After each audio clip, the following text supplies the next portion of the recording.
জীবনে কত রকম মানুষের সঙ্গে পরিচয় হলো, আবার কত মানুষের চেহারাটাও ভুলে গেছি। মানুষের চুপচাপ ধীরে ধীরে চোখের সামনে থেকে আড়াল হওয়া দেখে এখন আর অবাক লাগে না।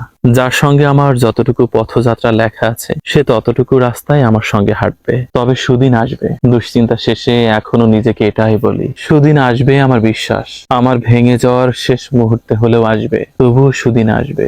মাঝে মধ্যে ভাবি, আল্লাহ চাইলে আমার সমস্যাগুলোর সমাধান হতে কতক্ষণ। আল্লাহ তো সব ব্যাপারেই অবগত। আল্লাহ জানেন আমি কতটুকু সহ্য করতে পারবো, কতটুকু পারবো না। সবশেষে বলতে হয়, যা হচ্ছে হোক, অভিযোগ নেই। আমার যেহেতু কত বিশাল সমস্যা নিয়ে মানুষ দিন কাটাই। আল্লাহ যেদিন ভালো মনে করবেন ওই দিন এক নিমেষেই আমার সব সমস্যা দূর হয়ে যাবে। আল্লাহ ভরসা।